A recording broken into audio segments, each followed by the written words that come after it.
Hello.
Hello! Welcome to my channel. Vice Rhino here. Sir's over there. Maybe. Maybe. I mean, I am here, technically.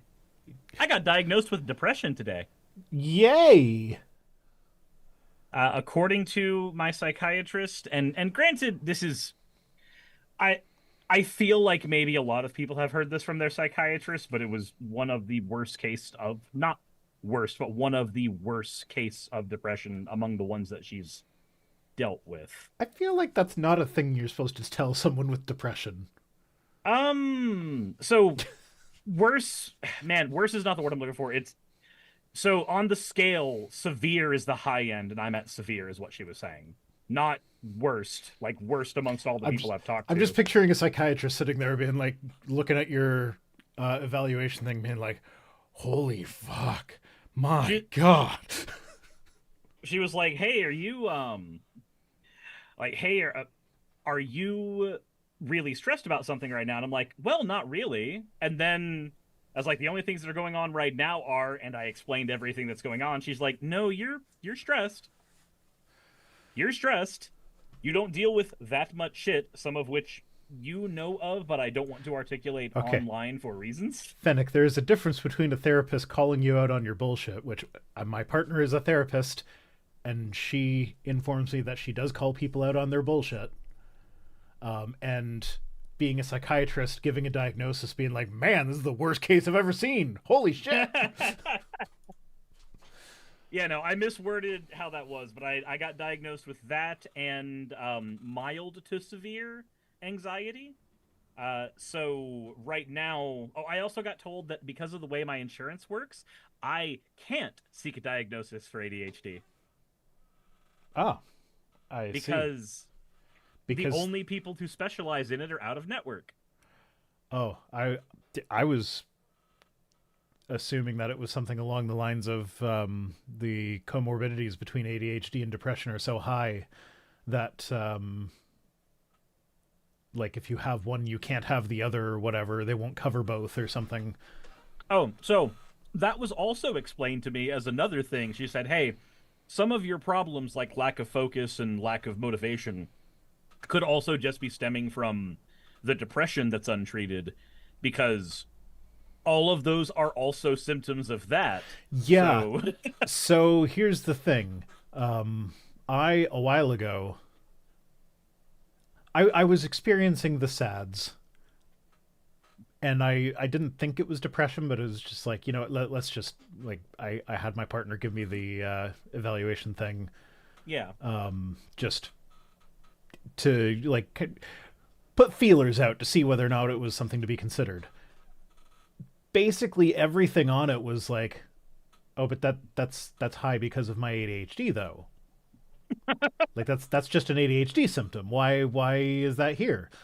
So yeah, we I determined didn't that no, I realize. was not depressed. I was just sad at the moment, and depression and ADHD are so like there's so many symptoms that are like shared between them. Mm-hmm. But yeah, well, I mean, getting the diagnosis is good at least.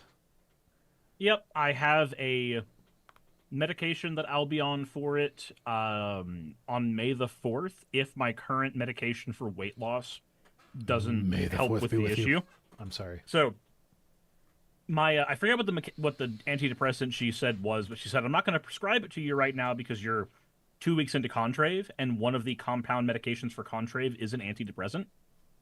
She's like, I'm not going to prescribe this to you yet, but in the world where that medication does not do enough, there is a world where this prescription will be handed to you. Okay. Well, I can say there is a very stark difference from the people in my life that have depression when they are taking their medication regularly and when they forget to take it. So here's hoping that it helps. I'm hoping so too. But There was one. also dialing in the dosages and whatnot can be a long process, so I wouldn't necessarily expect that it's all going to work immediately. Yeah, we shall see. I know that there was one question on the questionnaire that was really, really, um, when like one of the questions on the questionnaire you get asked and like the therapist looks at you weird when you give the answer and you go, okay, no, I have to tell you a story about the context so you understand why. It was the question of, do you have any firearms around you? Because they have a whole thing about determining suicidality. Hmm. And when I said, "Oh yeah, we do have them. Are they locked in a safe?" Well, I mean, two of them are away, but two of them are right next to mine and my partner's desks, loaded. And she's like, That's she not just how gave, you're supposed to keep those. yeah, she gave me the look. And I just like, okay, so I'm a content creator, and an event happened that made me feel like there's a non-zero chance that some dumb fuck is going to come to the doorstep. So I am not going to put the thing that is between me and survival in a fucking safe when seconds matter. That's just not a thing that's going to happen. And I gave her the situation that I don't want to mention on here, and she was just like, "You're going to have to explain all of those words to me because I don't know what they mean." And I'm like, "Okay." Yeah. Okay. Well, we should probably get into the news. I pulled too many stories today. Oh, that's fantastic. I'm so happy to know what my depression's going to be amplified. Yeah, do we need to stop this show? No. No. Today's a normal day for me, except for the extra 5 hours I had to spend traveling an hour and a half south of me for a diagnosis that amounts to no shit, Sherlock. Yeah. Okay. Well, we are starting with some good news at least. So Okay. moderately good news. Kristi Noem got fired. Kind of. Yeah. And You got Catholic Church fired. and it would have been more satisfying if she got if she was punished in the same way as she punished her dog for getting the zoomies. Because she essentially had the right-wing zoomies. She's just Are running. you saying that spending $220 million on an ad campaign that was sent not to a bidder like every governmental campaign is supposed to go, but was sent to one of her good friends for them to do the advertisement campaign so she could funnel 220 million American paid tax dollars to a fucking friend of hers? Are you saying that that was maybe a dumbass thing to do? Maybe, but so I have a theory about that. Okay. I don't think that in and of itself would have been an issue. The issue was that she threw Trump under the bus, kind of, in her answering the questions about it. She also, yeah, she just made him look bad. So Trump, I honestly think if she had just been like, yeah, I did, and just left it at that and didn't go into the whole like, yeah, well, Trump approved it, blah, blah, blah. If she hadn't done that, then it would have been fine and she would still have the job. That is what I But she think. threw the Don under the bus. That is my opinion. I have nothing really to back this up other than what I know about how Donald Trump operates. You're not the only one to have vocalized that. There's a couple of other people who have been ex-reporters from like CNN and shit who have also come to that same conclusion. Oh yeah, I'm not saying that I am alone in this. I'm not sitting here being like, yes, I am political analyst who has come up with perfect idea by myself. Oh no, what I'm doing is I'm validating it, saying okay, that there okay, are okay. more people who have had that thought as well But that I've like, listened to. yeah, so it's a weird situation. Um, God damn, I was going to say something. I forget. We'll see. Yay. So on Thursday, he fired Kristi Noem and has nominated Mark Wayne Mullen to replace her, which that's no better. Oh, what I was going to say is my partner follows this person on Instagram who her whole thing is she will do the gentle parenting talk, but like in political situations or whatever. Okay. And so for this one, it was Kristi Noem was like I can't do it. She's just really good. Catch a bubble is one of the phrases. Like, oh, catch a bubble, catch a bubble. And then she, no, we can't play dress up anymore. Then she took a cowboy hat away. But yeah, it was fun. So they're saying that she was increasingly becoming a liability for Trump with questions arising over her spending at departments and over her conduct in the aftermath of the shooting of Renee Good and Alex Preddy. I don't think that would have been a problem for her. Like just on its own. Yeah, because on its Is own, it the Trump's just Fraz? going to be like, I don't who actually cares? know her name. Is it the Fraz? But Fennec loves her. But yeah, no, so yeah, all of this stuff that she's been doing would have been grounds for firing in any other administration. But since when has that done anything in this administration? Yeah, it's not really that big of Okay.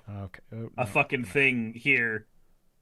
Trump's more likely to Prime actually Secretary of support you Homeland if you do dumb shit. Yeah, it's this person. Security is all done, my friend. You know what, actually, let us pause on the costumes for just a second so we can focus, okay? Well, nobody wants to play with you anymore, and we need to talk about why that is. Yeah, I'm not gonna play the whole thing, but I'll throw a link in both. Well, Fennec already got the Twitch chat. I will throw the link in the YouTube chat so you guys can go watch that if you want. But yeah, it's funny. It's great. Yeah, and Gnome, who appeared at law enforcement of, oh yeah, that's right. Did you see the thing where she went to an event and did some speaking and looked like she was just completely unaware that she had just been fired? No, I didn't. But that's kind of par for the course for the Trump administration, though, isn't it? Yeah, because Like, he announced it on social media, and then she went and gave a speech that seemed to be business as usual, and then she found out afterwards, like, oh, I guess I don't have that job anymore. yeah, that's just kind of what happens with Trump's regime. He does a lot of his shit on social media instead of, I don't know, the way a normal fucking person would. Yep. Like any normal presidential leader would not do it that way, but he's the Twitter president. He made his own Twitter for a reason. Yeah, absolutely. Haven't there been like policy decisions that have just been tweeted? Yes. Or twat, I guess, would be a good past tense of tweet. Thank you for the hat, Conton83. Yeah, we get a lot of shit from Trump that was not done the way that a normal person would think to do them, and is instead done the way that a child would think to do them. Yeah, I wish there was a better way to describe it, but I feel like it would be quicker to list the things that he does normally. yeah, I would agree with that. Because I'm not sure that I can think of any. He drinks water normally. No, he doesn't. Have you seen him drink water? That's why I said that. Ardo says, honestly, my son would behave better than that. Yeah, that's fair. There are children who would behave better than Trump. Yeah. Any of my children would be a better president of the United States than Trump. And 2 out of 3 of them would spend the entire administration just playing video games. I mean, that sounds like a fantastic way to spend time, though. Let's be fair. Yeah, but it's no way to run a country. But like that just means that the adults who were in charge before would just be like, okay, I guess we're just carrying on with this. Yeah. My baby cousins would make better presidents. They are 3. New executive order. I get chocolate chips every day. I mean, man, I could relate to that. Yeah. Fucking chocolate chips every day? Holy shit, who wouldn't want that? So my partner is away this week. She took the kids back to her home island as kind of like saying goodbye trip. Because she's probably never going to go back there. And so we had to leave for the airport at like 4:30 in the morning, and it was the daylight savings time day. Mm. So we didn't know that going to bed, so we lost an extra hour of sleep on a night when we were already not getting a lot of sleep. And no, not all 5 kids, just her 2. Way too expensive to take all of us down there. Heck, it's too expensive just to take the 3 of them down there, but you know. But what are you gonna do? Yeah, no. So I had to get up super early, take him to the airport. I came back. I am not a napper. I just don't. But I do get very tired, and I discovered that apparently I'm very productive when I am extremely tired. You get the But you get the delirious. but also bored. No, it's the combination of tired and bored. Because normally my partner would be there to keep me entertained. But when I get tired, I get fidgety and antsy. So there's just so many times when like I'm sitting there and I've got the tired fidgets, but I don't nap. So I get up and I do something. So like it was a weirdly productive day. Now it was ADHD productive, so like all the things I got done, I only got like 3/4 done. Yeah, But still, I'm familiar. some of that stuff was like pick up my guitar that I haven't touched in years. So like, yeah, I didn't finish playing any particular song because I don't fucking remember how to play them. Actually, no, I can. That's a lie. I can still play all the Christian worship songs. They're only like 3 chords. There's nothing to remember. I love Jesus. I love Jesus. Just fucking, you get the whole Cartman. Do you know how often my partner and I, well, because she grew up fundamentalist as well. Well, I say as well. She actually grew up more hardcore than me. I was raised in a fairly liberal church. I just kind of self-fundamentalized. But like we know all the same songs. So like there have been many, many days where we're just sitting there and it'll be one of these old songs will pop into one of our heads and we'll just start singing it together. And like, we'll just be sitting on the porch in the summertime singing Christian worship songs. And then I come in here and make videos about why Christianity is dumb. It's just, she's convinced that when we're both old and have dementia, we're going to be very confusing to all the people in the old folks' home. Yeah? I feel like you're already going to be kind of confusing to most of them. Just yes, but can you play Wonderwall? Of course I can play Wonderwall. Everyone can play Wonderwall.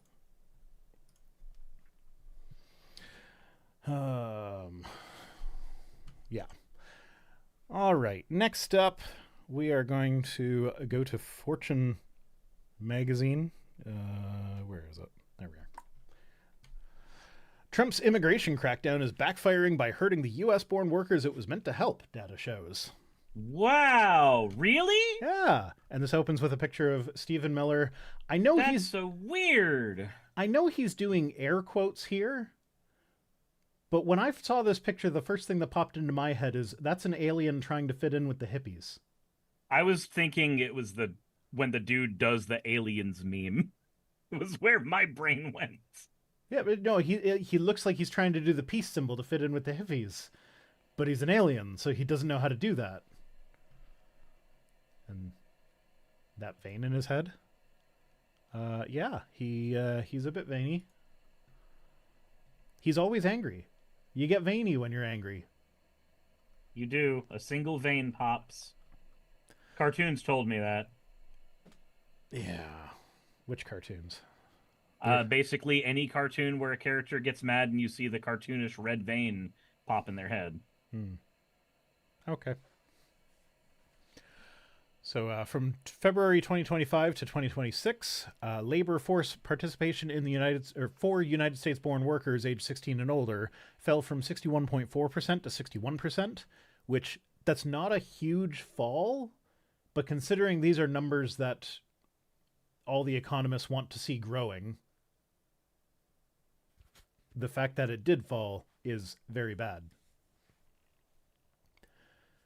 And the U.S.-born labor force is part of a labor market this is happening as part of a labor market slowdown that just saw 181,000 jobs added to the economy in 2025. So, for comparison, the last year of Biden's economy added, I think it was 1.4 million jobs. Jesus. So, yeah, he's an order of magnitude off of Biden's job numbers. And that was Biden's last term, so that you can't just say it's like, oh no, that was when we reopened from the lockdowns after COVID. Because I know that was the excuse when his job numbers looked good in the first part of his term. But this is like, everything's been open for 4 years now. You can't say that this is just everything reopening, and he's still adding 1.4 million jobs. As opposed to Trump's 181,000, which on the grand scale of things, that's basically zero. That is indistinguishable from zero. That's not enough to keep up with population growth. No. Population growth, you say? In the United States. The population growth in the United States is currently negative, according to later on in this article. Well, that's because we aren't breeding as much and we're not bringing in as many immigrants to replace our population. So you remember how for years now, anytime Elon Musk has tweeted about how we need to have more babies, I have pointed out that, like, hey, a great solution to your population not growing is to bring people in from other countries where the population is growing. Yep. Now they've stopped doing that and they've started sending them back. And, oh, look at that. Our population's not growing. That's so weird. That's so strange and predictable. So the estimate is very wide-ranging. It's been hard to get data out of this administration, and this is a hard number to estimate in the best of times. But they have estimated between 10,000 and 295,000 people have left the country in 2025, and that gives negative net migration for the first time in 50 years. That's kind of spooky. Fennec is pointing out, I would also like to add that they've made having a child seem like the worst idea ever. Yeah, I wouldn't want to have a baby in this economy. Well, yeah, right now, having a baby in this economy means giving a child a life where they're not going to be able to survive at all. They get to grow up in a world where they can't afford to eat. That's fantastic. I'm sure everybody wants that. Yeah. So, well, I mean, the unintended upshot of this is that we might actually get back to a society where it becomes the norm for there to be multi-generation households. We can hope. Because as much as, like, I actually hate that idea for me, but I do recognize that from a mental health perspective and from a help with the baby perspective, it is actually really good to have multi-generation households. And Do you ever this whole idea of like, when you turn 18, you move out of your parents' house and you live on your own for the rest of your life. Like, that's a fairly new idea that only started happening in like the 1940s and 50s. do you ever feel like the tiny home phenomenon is actually an astroturfing campaign to get people to be in a situation where there is no way they ever could possibly create multi-generational housing, even if they wanted to? No, I hadn't thought of that. I'm not sure that I agree, but I don't know enough about that situation off the top of my head to disagree either.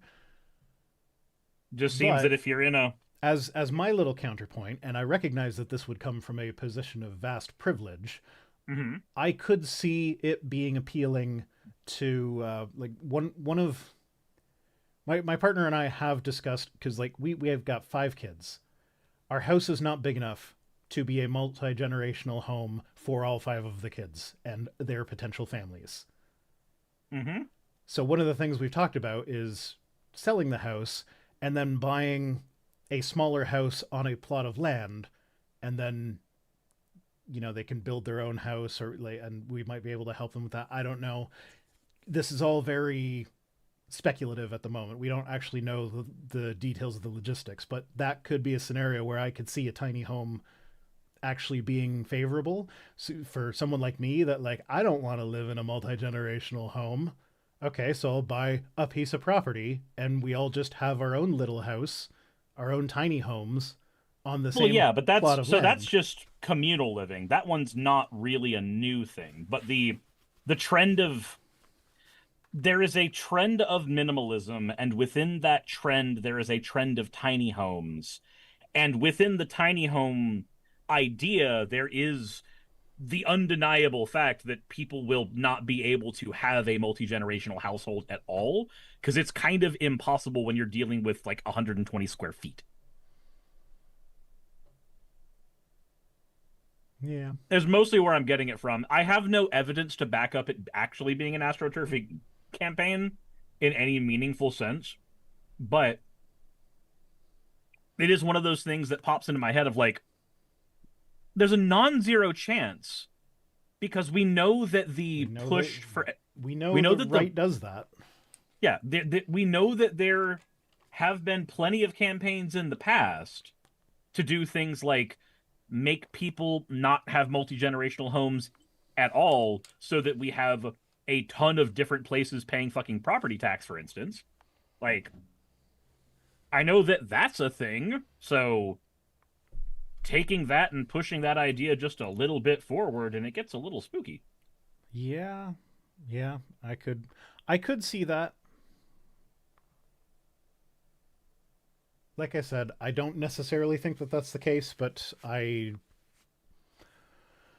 know of enough other astroturfing things that are like well documented to say definitively that no, it's not the case.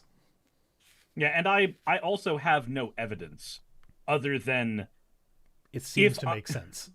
yeah, if I were a person who was trying to make that happen, making a type of living very trendy that would basically force that would kind of be a really easy way to make that work.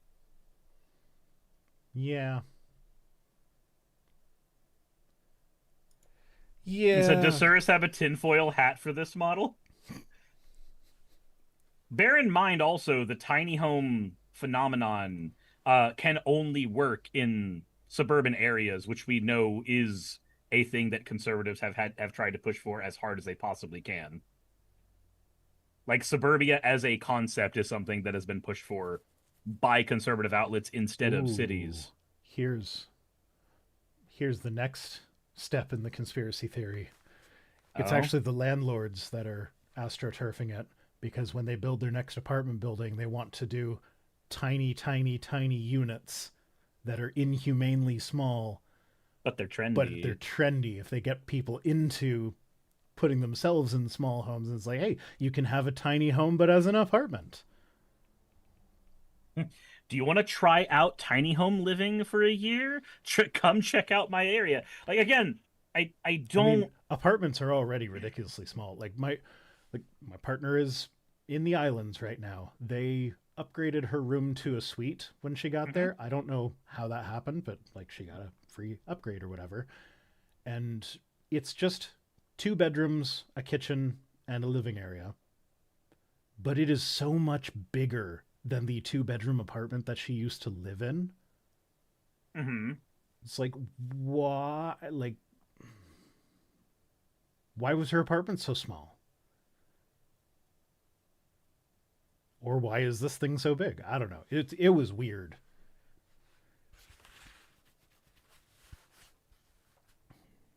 Also, Cutie Amore, thank you for resubscribing, and two, Fleur, thank you very much for the raid. Yay, raid. Yay, raids. Raids are fun. I hear there's a legend about shadows to do with them. No. No? Please pretend you like this video game so we can pay you an insubstantial amount of money. Oh, I'm still miffed that I turned down $10,000 from established titles. Yeah?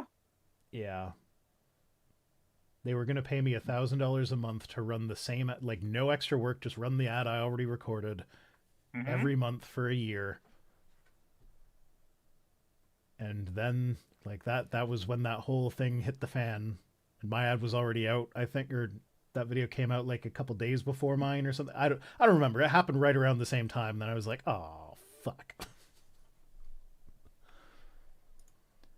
Bro, you knew that shit was shady. I actually maintain that it is not as shady as everybody thinks it is.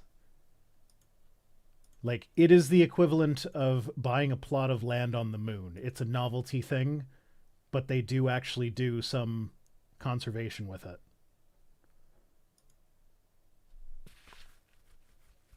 So, I stand by what I said about that myself, which is that I'm not going to begrudge anybody for needing to keep money because it's a sponsor that had a thing blown out of the water because of a series of neat videos. But like, as an example, I won't get mad at somebody for taking a BetterHelp sponsorship. I understand that they are not the best out there at what they do, but you're dealing with for-profit psychiatry and therapy. That corruption's going to be there literally no matter what you do. It is just going to be a thing that happens. And I hate that that's the case. We shouldn't live in a world where that's the case. That's fucked up. well, so I have mixed feelings about BetterHelp because I know they're shady as fuck and they share people's personal data or whatever. They're also pretty bad for the therapists. I've heard, I have heard stories of therapists on BetterHelp when they connect with someone. If they're like really connecting, they'll be like, "Hey, you can book me through this website and it'll be the same price, but I actually get paid for that." Because they don't pay the therapist very well either. But at the same time, I can definitely see how BetterHelp for a lot of people is their only option for therapy. And if the option is BetterHelp or no therapy for someone who needs therapy, then yeah, I don't like BetterHelp as a company, but like therapy provided by a real therapist through a shady company is better than no therapy. It's better than AI therapy. Anything is better than AI therapy. Fucking therapize yourself before you do AI therapy. AI therapist. Have you considered killing yourself? Yeah, You said basically. that you said that you don't have enough money to eat. Have you considered that a corpse doesn't have to do that? Thanks, BetterHelp. Dun dun. Oh, that's going to be the next step for better. That's going to be the next BetterHelp scandal. Is they were caught using AI therapists. Thankfully, the BetterHelp scandal that we know of predates that by a significant margin. No, I'm predicting the next one. Oh, you're predicting the next the scam. next BetterHelp scandal is going to be that they use AI. BetterHelp. therapists. Oh no, they're going to control the weather. Oh. Anyway. My keyboard just decided it wanted to stop working. Excuse? Yay. You should be Oh, like me and have like 3 other keyboards within reach. There's one there. There we go. Okay, I lied. There's only one other keyboard within reach. I just had to unplug it. I know where there's another 2. I just had to unplug it and plug it back in. That's what she said. Just take it out and stick it back in. That's all you got to do. It'll fix it. Yeah, so apparently having more immigrants working in your country it also gives a boost to local employment. And there's a number of... Oh, new hat. Thank you, Anselin. There's a number of reasons for that. I'm going to put on my commie hat before I talk about how this capitalist system works. There's a number of reasons for that. One reason is specific to American culture is that the immigrants are more productive. So when there's more immigrants working, that company benefits more than they do when it's Americans doing the same jobs, which in turn increases revenue, which makes expansion more likely, which means they're going to be more likely to hire other Americans as well. But there's also, when there's more immigrants, these are people that are in the economy getting money.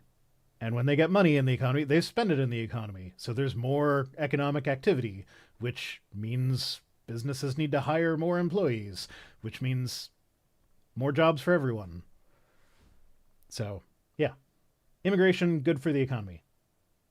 It is. Just Sargon of like Akkad everybody's hates that been point. saying. Yeah, Sargon hates that point a lot for some reason, but it's a true point. Yeah, so it's been predicted that if Trump's policies remain in place as they are, it would slash the number of U.S. workers by 6.8 million by 2028 and 15.7 million by 2035. So that's a lot of jobs gone because we know like brown people. Just nix them. It's fine. We don't need those jobs ever. They're not real Americans, probably. Yeah, indeed. All right. So, shall we talk about the Epstein files now? Fine, I guess we'll talk about the Epstein files. I mean, Yeah. what possibly could be in there that's of note, though? Like, Well, come on. So, the Justice Department published a bunch of missing files that they had been caught not publishing before. Man, why were there missing Epstein files again? Why does that keep happening? That's such a weird, oddly specific thing to happen more than once. And it seems twice. that it seems that every time that it happens, it's specifically something to do with Trump and allegations about things that Trump did. That's so weird and strange. I don't understand. Again, how does this keep happening? Well, I see 2 possibilities. One is that it's a complete accident, and it just so happens that Trump is so all over the Epstein files that if you pick any random file, it's likely got something to do with him. That's not a good look for Trump. The other is that they're covering it up to try and make Trump look less guilty than he actually is, which is also not a good look for Trump. I say either of these scenarios kind of don't work out super well for him. Either of these scenarios make it look like your president's a pedophile. I'm perfectly fine just saying the statement that he is. I mean, I have seen this repeated over and over again on social media, so I don't know how accurate this is, but it seems accurate to me. I don't recall hearing any different, like I don't recall seeing anything different than that, but Trump sues people for defamation all the time, but he has never once sued someone for calling him a pedophile. That's so weird. I wonder why that is. One of those things where I feel like the discovery process where you have to be given access to a bunch of documents in order to make because part of that is like in order to defend my innocence against the charge of defamation, I need to have access to these documents that prove that I was correct when I said that. So, yeah. Fantastic. So the Department of Justice said that the files had been incorrectly coded as duplicative and therefore were inadvertently not published. Inadvertent my ass. Inadvertently not published. It just so happens that we weren't able to publish the thing that proves that dear leader diddles kids and maybe eats them. Like, there's some weird shit in the files. Yeah, so to be clear, there is a lot of stuff in the files that is not credible. And like even the stuff that Epstein himself was saying, like Epstein was a liar who manipulated people. So just because he said something does not make it true. And there was the reports, like there was a tip line that had someone was kept on calling into the tip line and making up crazy shit about Trump. And that was investigated and found to not be credible. But like it's still in the files. So just because something is in the files does not mean that it is true. It has to be evaluated and everything. This particular thing that they just released was an FBI interview that the FBI saw enough credibility in that they were following up with it. So It's just like, just because you see a published study does not mean that that study is actually a good study. Mm-hmm. You need to look at the citations of the study. And when you look at those citations, you need to see if it is being cited in a paper that is refuting it, or if it's being cited in a paper that is using it as foundational to whatever it's trying to argue. Like, there's a lot of background homework you need to do in these situations. So my favorite example of that, do you know who Mark Armitage is? No. So Mark Armitage is a microscopist. And he regularly finds triceratops horns with lots and lots of soft tissue in them, like way more than any other dinosaur fossil has ever been found. Uh-huh. And he keeps publishing studies about it. And he's never let an actual paleontologist anywhere near the fossils, and they look suspiciously like bison latifrons horns, which, if it is, it's a maximum of like 200,000 years old, so of course there would be soft tissue in it. But when I was diving into this guy to figure out his backstory or whatever, I was doing that. I was looking at like, who is citing Mark Armitage? The only person citing Mark Armitage is Mark Armitage. Yep. But best part though, there was one other study that cited him that was not him. And it was specifically a study looking at language that was trying to like figure out which keywords would be best to use to like make your study fit more properly into its category or whatever. So like it had nothing to do with what he was actually studying. It was just like, let's see what keywords this guy used. That's silly. It was. Like with most things, I get it. I get it. But if that's the only citation you have as a researcher, then your field of study has benefited not at all from your participation in it. Mm-hmm. And I feel... Well, and like the stuff that he's publishing is like, it is like, if he was correct, it is groundbreaking stuff. And it would be cited by everyone. Like people refuting it, people supporting it. Doesn't matter. It would be cited by everyone, but he keeps on like his studies are so trash. Like before I knew he was a creationist, as I was reading through the study, I was like reading it and like, this is supposed to be a study about a fossil, but it sounds like he's just giving creationist talking points in the abstract. Like this is not paleontology. This is Answers in Genesis. What the hell is going on here? Then you found the answers in the Genesis. Yes. Exactly. What was really fun though is that after I did my deep dive on Armitage, and I did so much research, and that was a like extended portion of that video that was like I was spending way too much time on him. And then after I did all that, I found Gutsick Gibbons' video on him, where like she spent like an hour and a half just explaining why he is wrong about everything. And like with everything Gutsick Gibbon does, it was so thorough that you didn't feel like you would be able to make a presentation on it at all. Oh no, I still did my thing. I still did my thing. It's like I did all that work. I'm not doing that for nothing.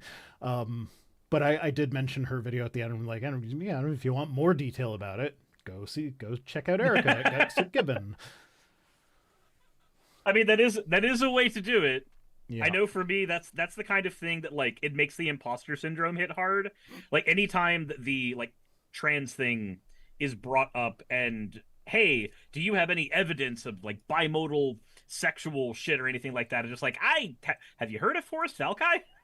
Like, I'll just point my finger over at him and go, you have no idea the amount of work he did that I'm not gonna do. So the video that I've been working on for over a year now, the thing that's holding it up is getting interviews with people. Nobody's answering my email. I don't know if it's something about how I'm wording it or what, but like the only person that's actually answered me is Forrest, and his answer was, I will go and interview for your thing, but I do not want to be interviewed as an expert. He's like, hey, here's this person who's an autodidact and good. Yeah, well, because he's like, yes, I'm a biologist, but I'm not an endocrinologist. And I'm like, okay, well, I've emailed an endocrinologist. I'm just waiting to hear back from them. Can I like splice your interview in with them?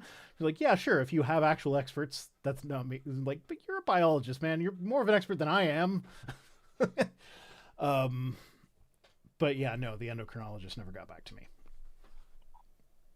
Speaking of, as long as I'm here, anyone in the audience, one of the things that I'm looking for is are trans people, so I can talk to them about their experience of going through transition. But I also want to talk about just like whatever shit, like, hey, do you like Star Trek sort of shit, just to like kind of humanize me, like, do see these are just normal people with normal likes and dislikes and things, because that's kind of my whole goal with this, is to make you see the trans person as more person than trans, if that makes sense. Not like more person, but like the person part is more important than the trans part. So anyone who is interested in taking part in that and is trans, fire me an email. So you do know that there are a non-zero amount of people from a collaboration that you did participate in who all might actually jump at the bit to do something like that. I know. But and one of them is a behavioral therapist. I didn't know that. That specializes in trans care. Okay. We'll talk later. Okay. Hello. Becky Dog says, I'm one of those transes. Yeah, I'm not going to guarantee that if you email me, you will end up in the video that I put together, because like this is one of those things that like it's changed what it even is so many times as I've been doing it. Hello. Email for interview inquiries. Just use my news email. news@vicerhino.com. I always forget to check my Rhino at vicerhino.com email. So if you do the news one, I at least check that once a week. So, there you go. Dead Domain. Is Dead Domain the behavioral psychologist? Or no. Whatever you said? No, Dead Domain is closer to a journalist than anything else. Okay. No, Rio Rosella. Have you seen Alexander Avila's stuff? I don't think so. He makes the imposter syndrome go hard. Because he's the guy that you probably know him from the Are They Gay series. I don't think so. You don't think? You're an H-Bomber Guy fan. Have you not watched the plagiarism video? I have seen the plagiarism video. Alexander Avila was the Are They Gay guy that James Somerton stole the Merlin clips from. Oh, yeah, so I forgot. Yeah, so if you go back and you watch his actual Are They Gay videos, they're so rough. But then you watch his stuff now, and it's like, holy shit, this is a whole fucking production. He must work for like a movie studio or something with this production quality. It's amazing. And all of his videos are like feature film length documentaries, and they're amazing, and they make really good points, and he's just so good at it. And I'm just like, my fucking God, what am I doing over here?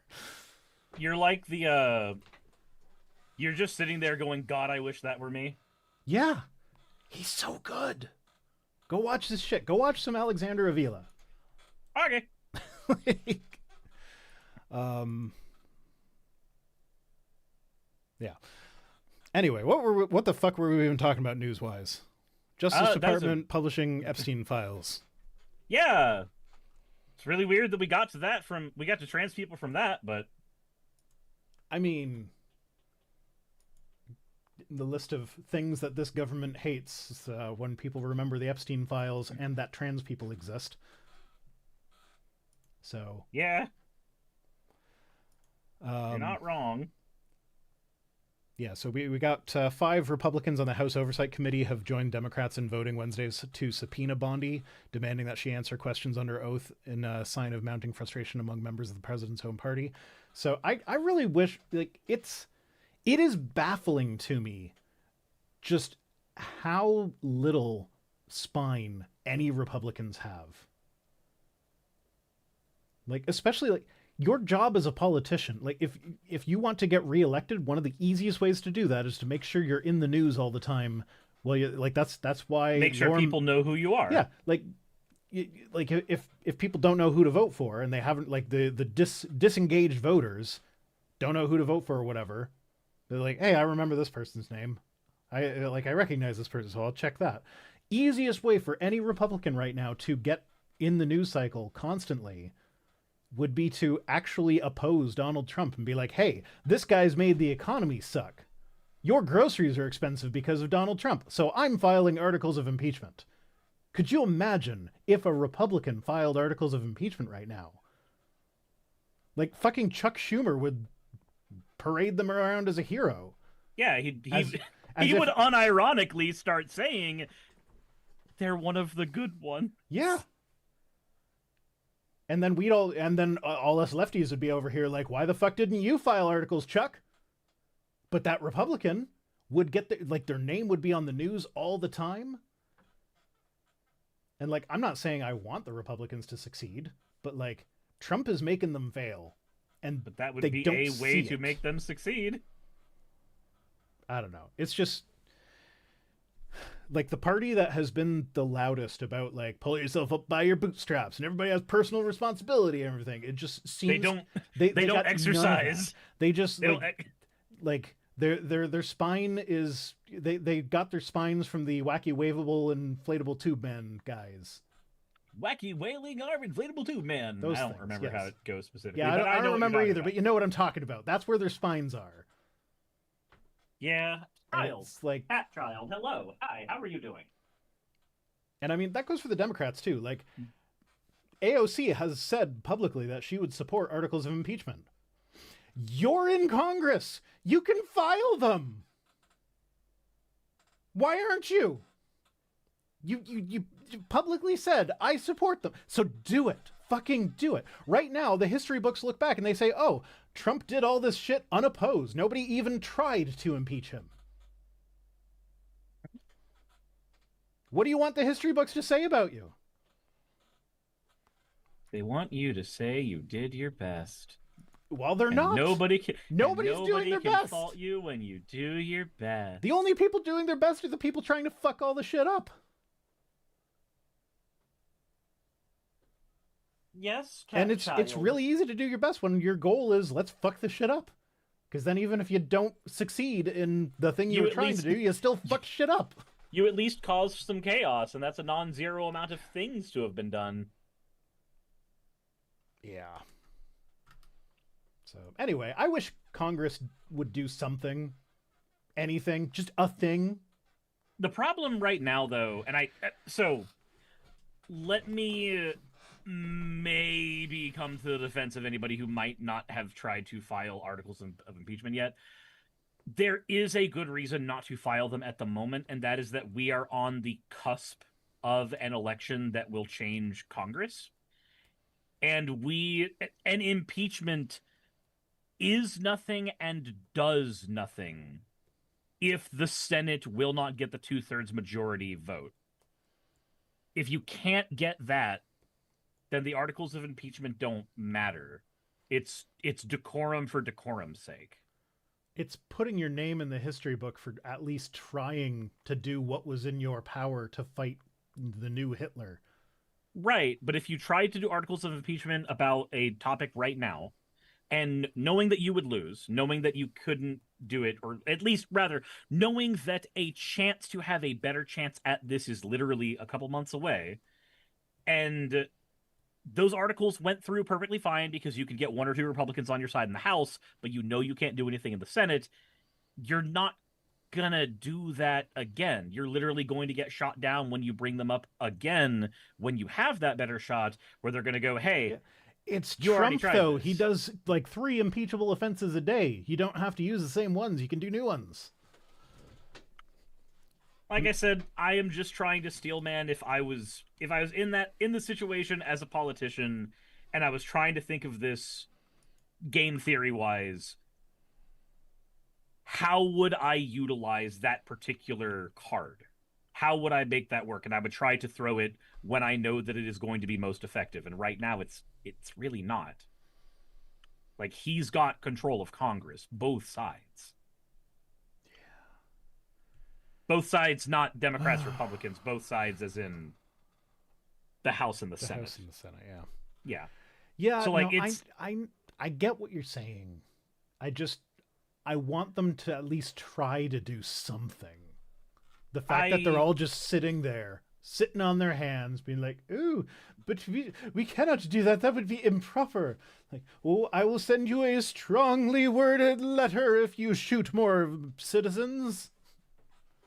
Yeah, and that's where I empathize. Because I have all of those frustrations as well. If I'm being honest, I want to be the person who just fucking throws a brick and goes, "All right, there was the first sign. The rest of you, fucking go." But I also recognize that may not be the move that has utility. And if it's not the move that has utility, it's doing the exact thing that we criticize Democrats for doing in the first place, which is doing useless posturing just so that they look like they're doing things. Like, that is a thing that you and I both have criticized Dems of doing. And that's basically what filing articles of impeachment at this exact moment would be mechanically. And I hate that that's the case. I think that's the other side of that coin. It pisses me off that that's the case, that we have a tool in our repertoire that's the job of that tool is to take the president when he has gone well past what his power should allow and is supposed to rein him in or take him out of office. That is what the impeachment is supposed to do. That is what it is designed to do.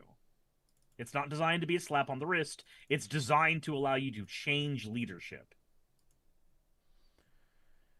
Yeah. So it frustrates me that it's not...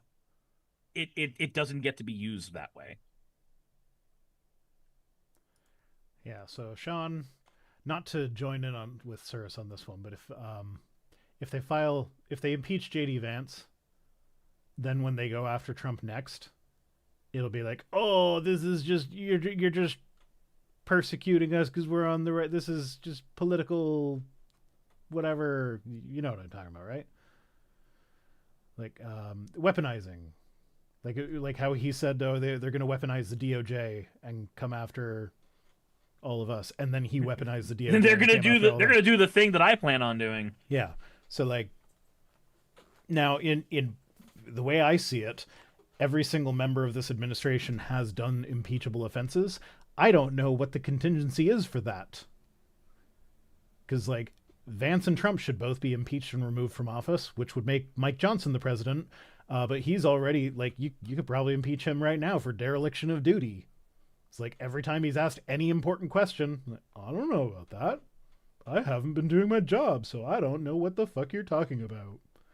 Sean Helfand says, Pat's not in the Senate yet. Stop using game theory logic until he gets there. Ha ha. Very funny. And yeah, so who's next in the line of succession for president after the Speaker of the House? I don't know who it is after Speaker of the House. Let me check.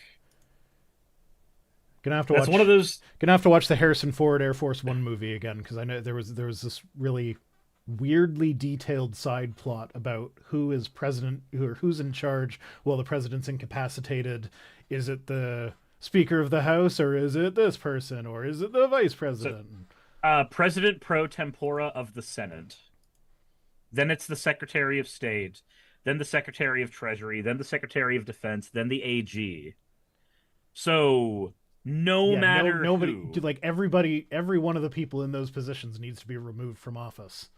Yeah, like no matter who you grab from that line of succession, you're not gonna have a good person. You're gonna have Trump 2.0, Trump 3.0, Trump 4.0. So this is where you guys need a parliamentary system. Yes, I know. Like right now, we're like Canada's talking about the potential of having a federal election because our government right now is a minority government, which means Mark Carney can't just do whatever the fuck he wants, because if he does something that the party that he's in the minority government with doesn't like, they can call a vote of no confidence, and then we vote for a new leader or the same leader. Why is there nothing like that in your system? I refuse to read that out loud. It's just a theory. A game theory. Thanks for watching. But it's like that makes so much more sense than this whole line of succession thing where everybody in the line of succession is picked by the first guy. It's like, what if the first guy is the problem? So the reason that our system is like that, as far as I know, is a side effect of our first past the post system. Our first past the post system for everything that we use means that you're always going to have a singular person, or a singular party rather, that is able to do exactly what's going on here. As a result of that, unfortunately, it's hard to get a parliamentary system because I don't know if you've seen CGB Gray's video on the first past the post system, but a long time ago, but yes. Yeah, the side effect of the first past the post system is the two-party system. Mm-hmm. And a side effect of the two-party system is the presidential cabinet the way that it functions right now. Because if you remember, in United States history, once upon a time, the vice president of the United States was whoever lost the presidential election. It was whoever lost the election, yes. But when Could you have imagine Trump with Vice President Harris? But it would be interesting. Man, what was the show? I forget what the show's name was, but the premise was every single member of Congress, or not Congress, but every single member in the presidential succession line was killed at the same time. And so the guy who was in charge of housing, the housing department, became the president of the United States. Ben Carson? Was it Ben Carson? I don't know. The last time I knew who was in charge of the housing department was when Ben Carson didn't know what an REO was and was like, "You mean Oreos, like the cookie?" But the just remember, Ben Carson, who is very obviously a fucking idiot, is also a brain surgeon. Just remember that. Do you want this guy rooting around in your noggin? Nope. And it makes me question the legitimacy of everyone that roots around in your noggin. Like, how much of it is just, let's snip this and see what happens? Designated Survivor. That was the name of the show. Designated Survivor. So one of the things that happened in one of the premises in Designated Survivor was that because the dude was like so far down the line of succession, he was a enlightened centrist, and so got a government. Chuck Schumer became president. And so he made a government made of all Republicans and Democrats. And every time a Democrat was shown on screen, they were shown to be like an environmentalist loony. And every time a Republican was shown on screen, they were shown to be a power-playing used car salesman. So the worst caricature you could have of either of them. And that part was kind of funny to me. I'm not going to lie. But... Okay. I don't think we're going to get a situation like that with our government because we have the two-party system. If you guys piss off someone with nukes, maybe they'll nuke Washington at the appropriate moment, and then suddenly Ben Carson will be president somehow. But yeah, the TLDR is because we have the two-party system. When we get situations where one party is in control of Congress and everything else, like right now, it creates an opportunity where things like president selects everything in the cabinet, including the vice president, rulings can get pushed in. And so whatever tradition has worked up to that time gets bucked away. New thing comes in. Everybody adjusts to the new thing. Everybody goes, oh, that's how it's always been. And okay, not gonna lie. Yay. As much as I have no idea what would happen if it was President Trump with Vice President Harris, I feel like President Biden with Vice President Trump would have been fucking hilarious. What are you talking about, man? I'm trying to eat ice cream, and you're just sitting here screaming about the Mexicans? What's going on? I feel like the people in Biden's administration would have like given Trump like the little walled garden thing where it's like, okay, you can play at politics over here and we'll pretend like the things that you did actually had an impact on the policy or whatever. We get the ACA. We get the not the ACA, but like say a better version of the ACA that didn't have as many compromises with Republicans.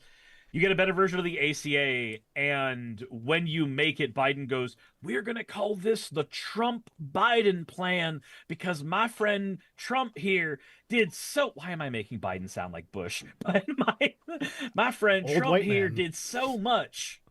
He did so much for this. It's the old You white have man. no idea. Oh, so the Bush family, I learned in research for my video that is hopefully coming out this Friday. Piper is still working on it. Apologies to patrons if they don't get it tomorrow morning, because I got the files to Piper late because it was a little heavier on research than normal, and which is weird because it's probably going to end up being a fairly short video, and it's weird for my heavy research videos to do that. But one of the things that I kept running into was names that I recognize but in the wrong context. So like George Bush, professor of Hebrew at New York University in 1840 something. And then this George Bush is a member of the family that led to the George Bushes that we know. So we're like, I'm just sitting there like, this family just needs to stop using the name George. George is just off limits when you have kids now. And you don't understand. It's very important that we keep the family name. But gotta keep the bloodline pure, don't you know? Back in the 1800s, Hugh Grant was the mayor of New York. So, you don't know who Hugh Grant is? No. The British actor? No. From all the rom-coms? You don't know who Hugh Grant is? I don't know names of most actors. He's the British guy with the nice hair and the bad teeth. Okay, so you've just named... most of the British guys. Every fucking British guy. Oh, God. I don't know what I'm supposed to take from that other than... Hugh Grant. Anger. Images. Okay, so this is him old. Who the fuck is that? You don't know who Hugh... Oh, fucking hell. Fucking hell. Okay, this is... that's what he looked like in his heyday. Who the fuck is that? You don't... what has he been in? Like, what? I think Love Actually. I don't think I've seen Love Actually. No, I know I haven't seen Love Actually. Okay. Yeah, Love Actually is the thing that he's known for, apparently. Yeah, I've never seen it. Love Actually, About a Boy, Notting Hill, 4 Weddings and a Funeral. I have not seen any of those. Bridget Jones. Nope. Apparently he was an Oompa Loompa in Wonka. That tracks, I guess. Glass Onion? Nope. Wait, was he in the D&D movie? Somebody's saying that, but I saw the D&D movie. I don't remember Hugh Grant being in it. Did you hear about the Morgans? Music and Lyrics, American Dreams, Bridget Jones again. You haven't had enough girlfriends if you haven't seen all of his. Like Notting Hill is pretty classic. How many girlfriends? Oh, that's right. He was the doctor in the Curse of Fatal Death. The little Doctor Who spin-off thing that Stephen Moffat did. Bernice says, I don't picture Cyrus watching rom-coms. I don't care for them. No, I don't care for them either. Doesn't mean I haven't seen them. Oh, he was the rogue. Or not the rogue, but the he plays one of the main antagonists. Okay. Fennec says, who was he in Glass Onion? I've already closed the window, Fennec. You have access to the internet. I know that because you keep sending me YouTube links. So you can go to IMDb yourself. Jesus fucking Christ. But yeah, no, I have no idea who the fuck that is. Okay, well, I thought it was funny. He sounds like a lovely lady. Okay, so moving on. Nintendo is joining the lawsuit with the government. So we get to see who has better lawyers, the government of the United States or Nintendo. My money's on Nintendo. It's gonna be Nintendo. Nintendo is Disney. Yeah, they're Japanese Disney. Yes, they're Japanese Disney. I believe this image is from that meme, the courthouse meme. Yeah, it's Phoenix Wright with Mario's face posted on it. Okay, I'm actually not really familiar with that meme. We talked about H Bomber Guy earlier. That's exclusively how I know that from is when he did the meme. Objection! Yeah. Yeah, it's a 20-year-old meme. It's the thing. So Phoenix Wright is I believe, a defense attorney in the Phoenix Wright franchise, which is a series of games where you play as a lawyer and you do the discovery process, and then each chapter culminates in the actual court case where you have to defend your client in order to show that they are innocent or not. And every single character is some kind of like really, really heavily backstoried, stylized anime character, sometimes based on tropes. And it is a very, very well-loved game series. Mm-hmm. Yeah, but I know it from an H Bomber Guy video. Alpha Mario says Ace Attorney franchise, you mean. Alpha Mario, if I say the Mario games, I'm not going to clarify. Actually, I'm talking about, pushes up glasses, the Mario franchise, insofar as they are the platformers of the 2D variety, because the 3D variety are actually very different. And then there's the platformers insofar as they are the RPGs, the second of the Paper Mario series after the Thousand Year Door. Actually, I'm not going to fucking do that. No, fuck that shit. That is way too nerdy for me. Fuck off. You went way too deep into that for someone who would not actually do it. Just saying.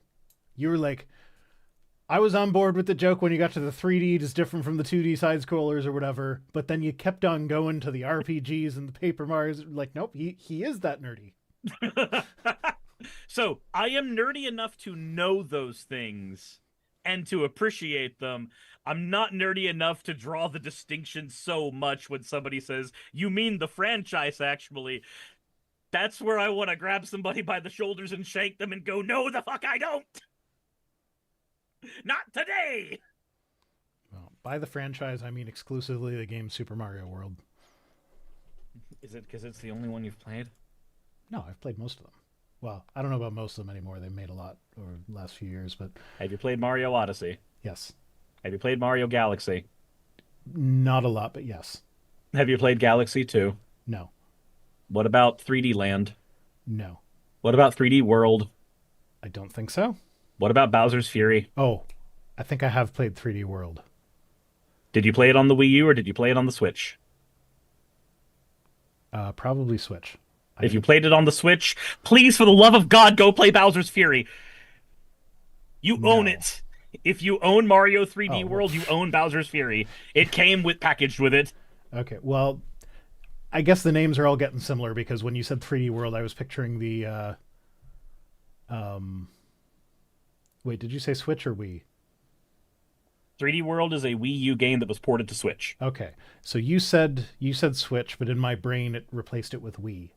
So yes, I have played it on the Switch, I think. Probably. Okay. And again, play Bowser's Fury. Oh my fucking God, that is one of the best Mario games ever made. It is so goddamn fun. Holy shit.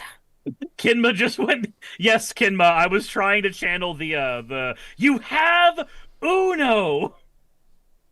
Okay, that's another meme that I don't know. No, I don't fucking have Uno. Yes, you do. It comes on your Xbox for free. I don't know how to tell you this. I don't have fucking Uno, and I have the oldest Xbox known to man.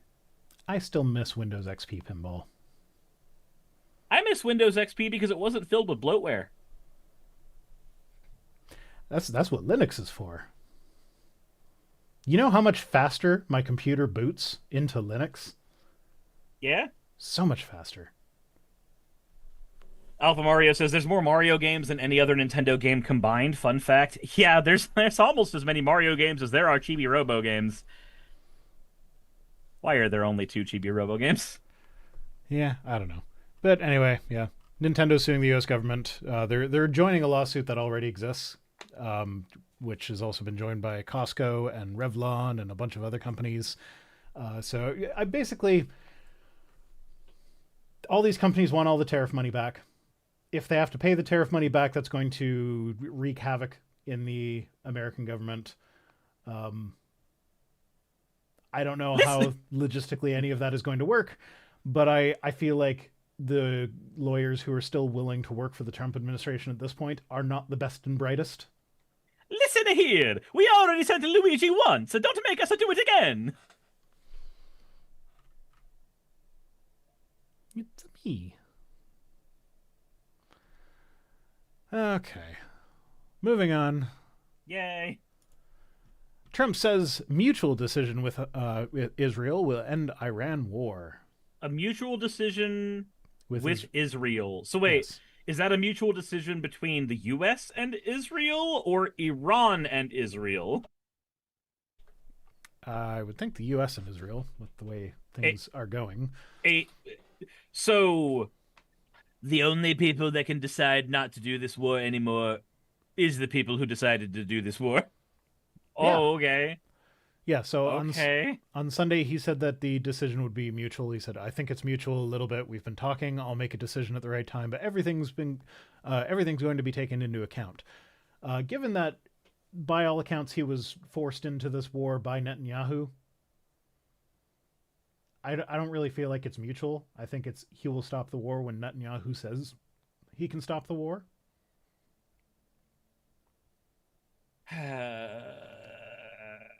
And so now your genocidal dictator is taking orders from the other genocidal dictator. Speaking of the genocidal dictator, I just got a thing I need to Google. U.S. court allows state bans on gender-affirming care for adults. Let's see what... Fuck.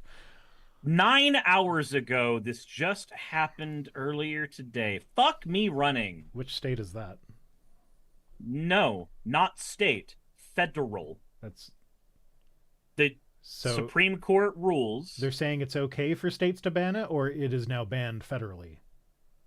The Fourth Circuit rules that states can compel trans adults to appreciate their sex via care bans. So, it's effectively a federal ruling saying there are no protections for trans people. Fuck off, you're on your own. Okay, well, let's skip this Iran thing. Go to the last news item. This seems more apropos at the moment. Oh. Canada just changed its citizenship laws, where if you are descended from a Canadian, no matter how many generations ago that was, as long as you can prove it, you are eligible for Canadian citizenship. Man, I wonder why they might be doing that. So That's so weird. yeah, we used to have a rule on the books where you were only Canadian citizen if it was there was only first generation descendants, but that was ruled unconstitutional by an Ontario court. So yeah, I don't know how many people in my audience this is going to help, but it seems like an important thing to be aware of at the moment, given what you just learned. Jesus fucking Christ. Yeah, Aaron Reed has an article on this. So Aaron, I love Aaron's articles to death. I think that she is a wonderful journalist that is so hyper-focused on trans rights. It is insane that she keeps up with everything, but I'd want to have two things. Hers and then something like The Guardian on top of it. What is the position of somebody who is trans who is dealing with this? What is the bog standard media response to this? Something ground news, I guess. Yeah. But Yeah, so there are thousands of people that have already begun this process, and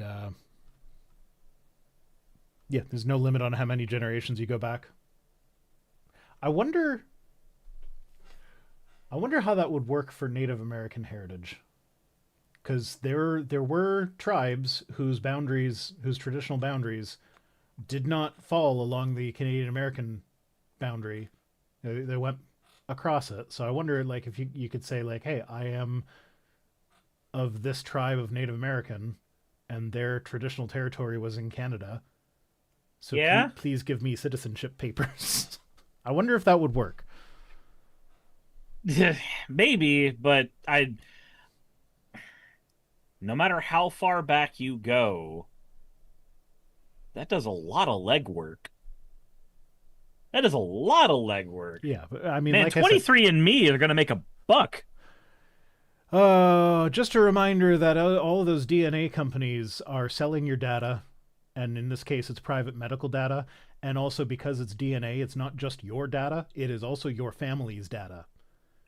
So that is an extra fucked up thing where, like, you could potentially your family members could end up in criminal databases now, where the police can find them because their DNA was on a scene or whatever, because you did a 23andMe. So, anyways, guys, have you ever read the book series Divergent, where there's a bunch of people that we considered genetically predisposed to crime? Anyway, just throwing that dystopian novel out there for you. It's not a great novel, but it certainly has an idea that is spooky. I'm not familiar. Really? Well, I kind of missed part of what you said, so I might have just not picked up. Oh, I was saying, just remember that in the Divergent series, one of the plot points was people being genetically predisposed to crime. Yeah, I missed that you said Divergent. I have never read Divergent, and I haven't seen the movies, but I am somewhat familiar with the general outline of the plot. So, yeah. Anyway, I don't know if a 23andMe test would actually prove it to the point where it would be valid for a citizenship thing. But I would just generally say stay away from those the consumer DNA testing things. Just because of, like, you never know what they're going to do with your data. Yep. And there have been cases where, like, even the companies that would keep it private, when they get sold to another company, they are allowed to retroactively change the contract. So actually, we're allowed to do whatever the fuck we want with this because we bought it. We're not evil. Yeah, exactly. I don't understand, like, I don't understand how that is legal, but like, it's a thing that happened, and it went. I saw that you sent that. Courts and stuff. So I don't know. It's stupid. It's dystopian. I hate it. Don't use those companies. But yeah. So yay! If you can be a Canadian. God, I love the States. They're so good. How's that depression doing? Man, you just need to self-medicate with some caffeine or something. Man, there's a specific quote that I want to pull for you that pisses me off here. From the decision from Julius Richardson. It is not irrational for a legislator to encourage citizens to appreciate their sex and not become disdainful of their sex by refusing to fund experimental procedures that may have the opposite effect. Okay, well, since these procedures are no longer experimental, I would say that this ruling doesn't actually count for any of that, because, like, if you're saying, yes, it's okay to restrict experimental procedures, those are already restricted, and these aren't experimental procedures. So there you go. I would also like to be the asshole in the room that says, hey, did you know that all surgeries are experimental procedures because they were at one point in the past. That is how we determined that they worked. And in fact, actually, one of the ways that we find out that a procedure, any procedure, can go from experimental to just base accepted medical practice is by utilizing it in the field. That is what you fucking do. This is the kind of decision that doesn't state but has the effect of saying, hey, you know what's cool about medical progress? When we don't. When we just choose not to. You guys already kiboshed all the mRNA shit. Yeah. Like, we were gonna have a vaccine for cancer. But they were like, no. mRNA scary.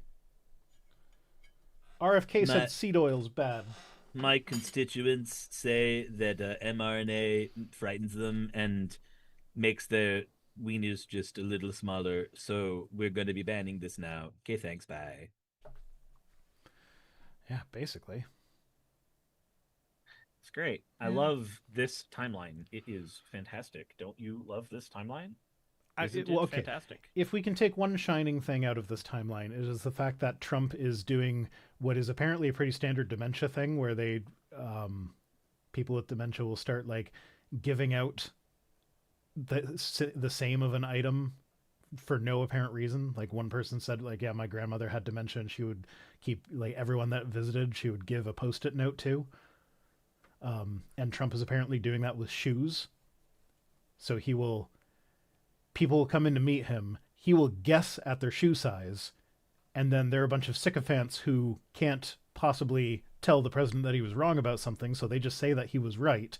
So then he will have an aide order his favorite shoes in what he thinks is their size, and then they have to wear those shoes now. So there are pictures of, I think it was Marco Rubio, wearing shoes that are very obviously way too big for him, because he has to wear the shoes that Trump bought him. Because if you don't wear the shoes that Daddy Trump bought you, then the Don's gonna get mad. Yeah. After all, don't you want to kiss the ring? So, like, yeah, the timeline sucks, but at least we get to laugh at their silly shoes.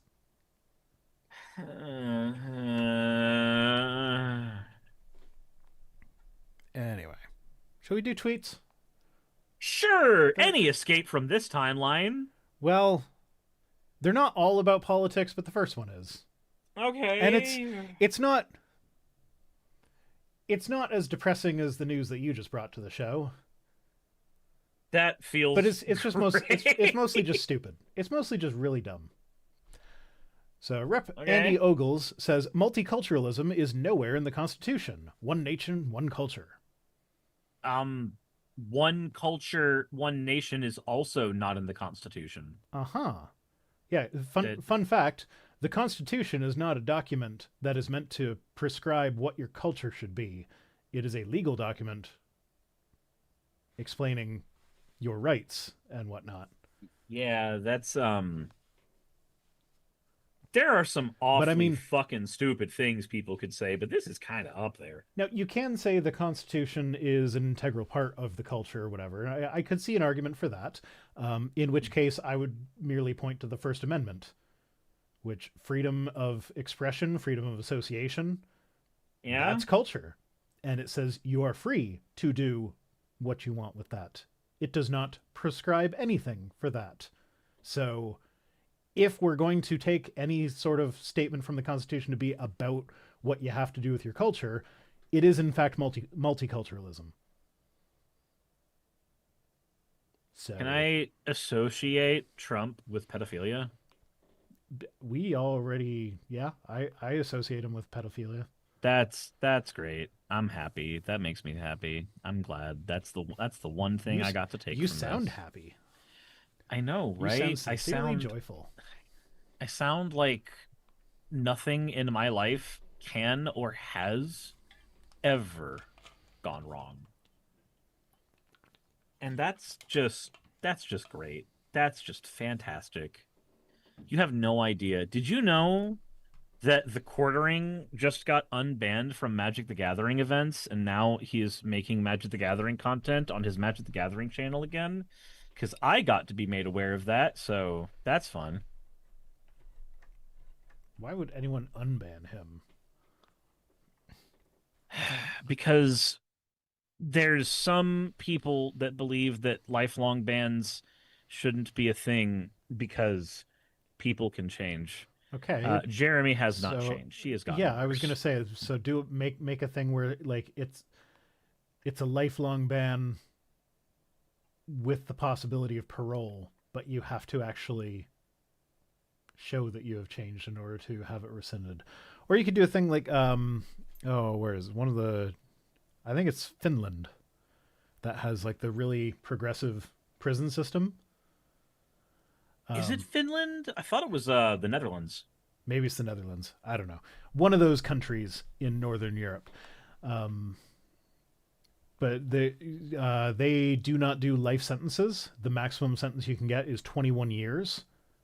However, every 5 years you are reevaluated, and you can have another 5 years added onto it at that point.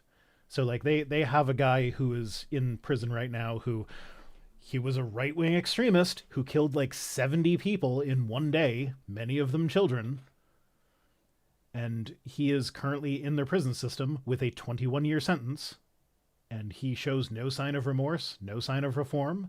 So every 5 years they're just like, okay, we're adding another 5 years to your sentence. You know, I don't hate that, but at the same time, Thank you for the hydrate stuff. there is a worry that I would have of abuse of power of a system like that. Well, so the reason this is fresh on my mind is because I saw a video about it, and one of the points that the guy made in the video is that the prison system that they have will only work in the society that they have built.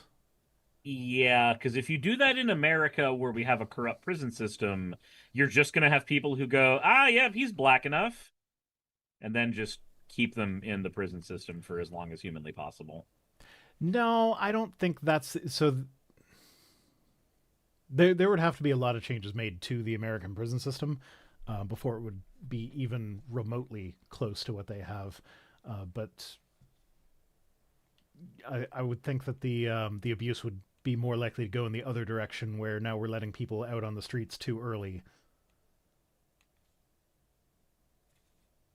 I don't know. Yeah, I don't know. I maybe it's a bit pearl clutchy because I see a system like that and I'm like, but then we let all of the January 6 people out though, so our system's not much fucking better. Yeah. Okay, moving on. Jackie says, if we evolved from apes, how come apes aren't still morphing into humans? Why don't we see human-ape hybrids in various stages of evolution in the wild? I'm so glad that you don't know what evolution is, but that is not my problem that I have to correct. Counterpoint, though, have you seen Ken Ham? You're not wrong. Like, I have always found it, like, even when I was a Christian, I found it amusing that, like, he looks like the missing link. Like, I've seen people, like, I wasn't the one to do this first. I saw this way back when I was a Christian. Someone put together an image of, like, a chimp on one side and Ken Ham on the other, and, like, various stages of the chimp morphing into Ken Ham all throughout the middle, and it was just perfect. Or no, it wasn't that. It was Ken Ham was in the middle, and it was like another guy on the right, and so like Ken Ham was the midpoint between the chimp and the human. That tracks. I think I've seen that one as well because I know that early on when I was doing the just not fully into politics but just the atheist YouTube stuff, I do remember making the Ken Ham joke more than once for a guy that doesn't like evolution. Sure fucking looked like the missing link. Yeah. But also, like, a more appropriate response to this would be like, well, how come your cousins aren't currently morphing into you? It's like, we are cousins to the chimp. I'm glad you don't understand evolution. Evolution's not linear. It's messy. That it is. John Elder says, if your pastor isn't teaching you that the rapture is real, a third temple will be built in Jerusalem, the tribulation is a real event, and that there will be 1,000-year reign under Jesus on earth, then you need to find a new church. Counterpoint, no.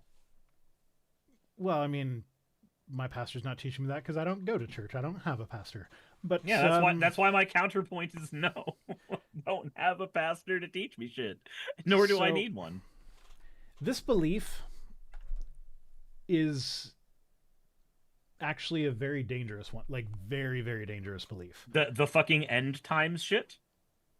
Yeah, it's not just that it's the end times shit. So this is what prompted me to make the video that I'm putting out this week. Is that Israel is being all genocidal, and they're starting wars with Iran, and then that news article came out that was saying like the American military leaders were saying we're ushering in Armageddon or whatever. So I started looking into the history of it, and basically, like, long story short, Israel the way we know it today would not exist if it wasn't for the actions of Christians who were actively trying to bring about the end of the world. Correct. The nation of Israel owes its existence to Christian Zionism, that they think that Israel controlling the Middle East is step one in getting Jesus to come back. And along with, like, so much anti-Semitism in the past, like they would do the things that the Jewish people were advocating for. Well, not all of them. It was a mixed bag or whatever. But like the Jewish Zionists were advocating for, the Christians would do that with very anti-Semitic motivation. It's a lot like Nazi Germany, giving many Jewish people the jobs of being bankers, while at the same time having an entire narrative about Jewish money men and why they need to be killed. Like it's that, it sounds like that kind of shit. Well, one of the big arguments for giving them Palestine was after World War II, there's so many of these Jewish refugees and they need somewhere to go. They can't go back to where they came from because those places are still too anti-Semitic. But then the Americans were like, well, okay, but we do want them to go somewhere safe, but not here, because we are also anti-Semitic. So let's just make a little country for them here. And notably absent from the conversation were the voices of the people who already lived there.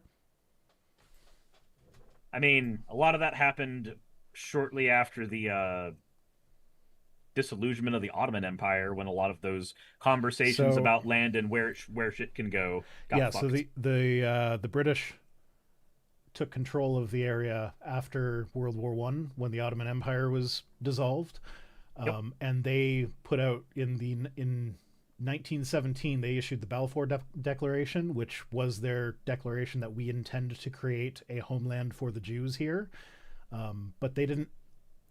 The thing that they did to work towards that was allowing pretty open immigration for Jewish people to the region, but they didn't actually put any government system in place to make it a nation. That came later, after the British, after World War II, the British kind of got tired of the region because the people that lived there already were being violent, and the Jewish people were being violent, and they were like, fuck it, this isn't even our place. And for the first time in history, they were like, we don't want this land. I'm hearing a lot of ruffling. Is that from your mic? I don't know about ruffling, but my chair is very squeaky. Do that again? No, that's not the sound that I'm hearing. Where is it coming from? Because it's not the squeak. It sounds like when somebody takes, like, paper and maybe, like, some aluminum and crinkles them. Well, that's not here. Yeah, I have no idea. Yeah. But, so this belief is what led to the current instantiation of Israel. And on top of that, the people that hold to this belief are actively working to bring about the end of the world. And they have so much political power right now. Like the And Heritage Foundation. This is one of the positions that they hold. that's spooky as shit. A bunch of Heritage Foundation people are in Trump's administration, like Stephen Miller. One of the architects behind Project 2025. Then again, that's a thing that the Heritage Foundation made specifically. So, like, well, Project 2025 isn't even new. It was basically the same as the 1980 mandate for leadership that they gave to Ronald Reagan. The one they gave to Reagan. He got 2/3 of the shit done. Yeah. I mean, it's not that it was the same. It's the same idea. Let's put together it's a the thing. Same concept. Yeah. Ninja Stray says, "Why does Sirs have access to my computer mic?" Yeah, no. Yeah, but so if we wonder why, we're not making any progress on climate change, it's because the people in power, even the ones who don't believe it themselves, like this is such a universal belief among Americans and American politicians that even if you don't believe it yourself, you still have to throw them a bone occasionally. And so, like, we can't fight against climate change because the people who are rooting for the end of the world get upset when we try to take away their oil. Meanwhile, if you guys had invested in renewable energy like back in the 80s, when it was first starting to be pushed, then maybe you wouldn't be so concerned with the price of oil when Trump bombs Iran. Can I just say something? Thank you very much for not forcing me, but definitely convincing me to get an electric vehicle, because gas prices just shot up by $1.20 here. Literally, like, overnight. Yeah. And that's dumb. Yeah. And electricity is so much cheaper to drive on. I don't know what it's like where you're probably on a lot of coal where you are, but most of our electricity here is either hydro or nuclear. So, yeah, and I drive an electric. It costs me like $70 a month on my electric bill. Yep, that's kind of what it is for me. It's closer to like between 20 and 40, I believe, on mine, but it's not much. We have a lot of kids to drive to appointments and shit. Yeah, fair. Yeah. But yeah. Anyway, that's my rant about how these end time beliefs are dangerous and shouldn't be involved in politics. You don't have to do much convincing for me. I'm already not a big fan of people who think the apocalypse is coming tomorrow, writing legislation that's supposed to exist for 100 years. Yeah. Like, just kind of like on its surface, that feels like an awfully stupid position. That's like when Ellen White, by all appearances, she was convinced that the end of the world was going to happen in her lifetime. Like, sincerely convinced. But then she died, and it turned out she had set up an entire corporation whose sole purpose was meant to carry on the work that she was doing in life after she died. Like, that's a lot of preparing for after you're dead for someone who thinks that the world is going to end before you die. Yeah. Man, I hate people. Like, I don't hate people. I think people are great. But man, I hate people. Yeah. Pastor Landon Chase, retweeted by Mark Driscoll, said, "In 2026, you cannot be a Christian Democrat." Yes, you can. What the fuck are you talking about? Well, these people struggle with the concept of self-ID. That's fair.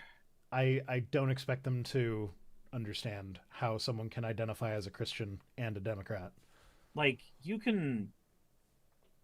So, like, I remember having just weird feelings about the concept of, like, a Christian a Christian gay person, because the good book says, no gay. Yeah. At least that was what I was taught. So, like, I understand where they're coming from with this particular struggle. I get it. I'm not unfamiliar with how this can kind of come to be. But as somebody who got the fuck over that, even before I deconverted from Christianity, dear fucking God, what is wrong with these people? What kind of stupid juice are they drinking? Same kind we were drinking in our youth, Cirrus. Yeah, that's what makes it frustrating though, because Mm-hmm. like you can't make a horse drink, and you damn near can't even lead them to water.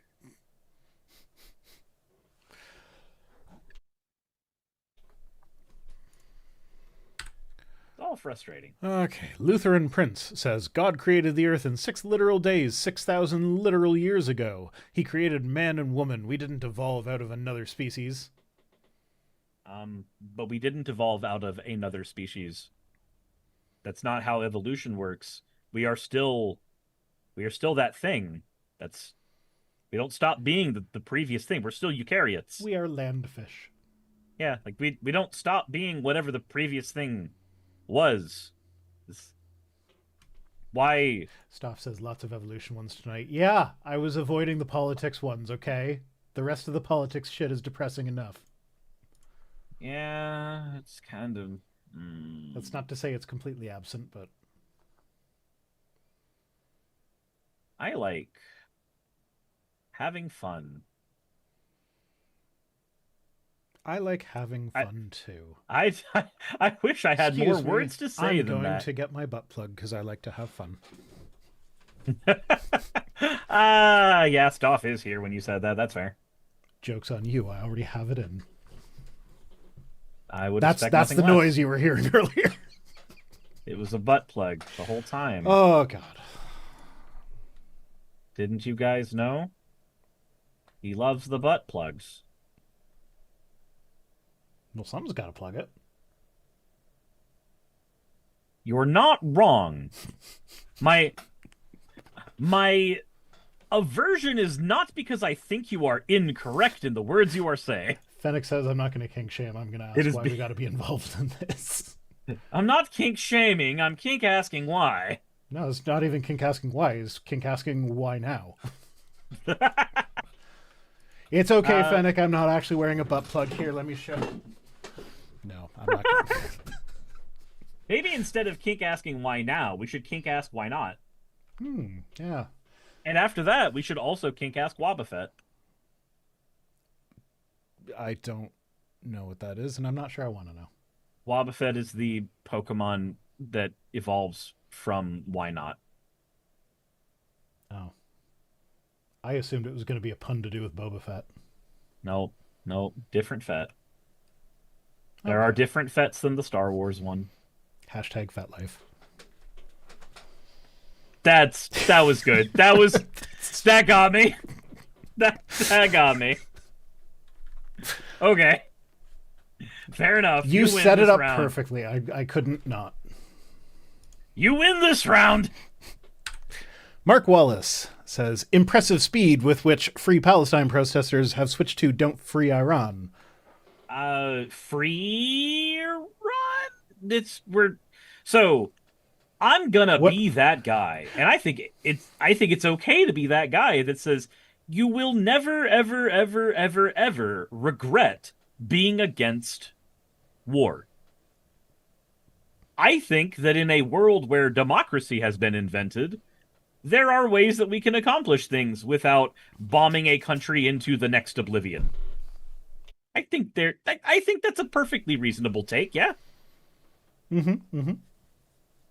I also think the no new wars president putting us in new wars is also kind of weird. Yeah, the guy who explicitly said that if you vote for Kamala, we'll be at war with Iran within a year. And a year later, we're at war with Iran when Kamala didn't win. Yep, it's I love this timeline. This timeline is great. Timeline is perfect. Yeah, you can. The fun fact for anybody who might not know: you can live in two distinct worlds that do not have problems with one another. World number one, the regime in Iran is very oppressive towards people who are LGBTQ and people who are atheists, and that is bad. You can also live in the world where many of the civilians in that country are actually, victims of those policies. And when your response to people being victims is to go, and I pressed the bomb button. That's kind of fucking dumb. You can live in So- both of those worlds. This just takes me back to the whole the Christian apologetics mind space is a bad and dangerous place to be in. Is we like how often do we listen to people like Frank Turek defend the murdering of children because that society was doing all these heinous evil things and God had to put a stop to it.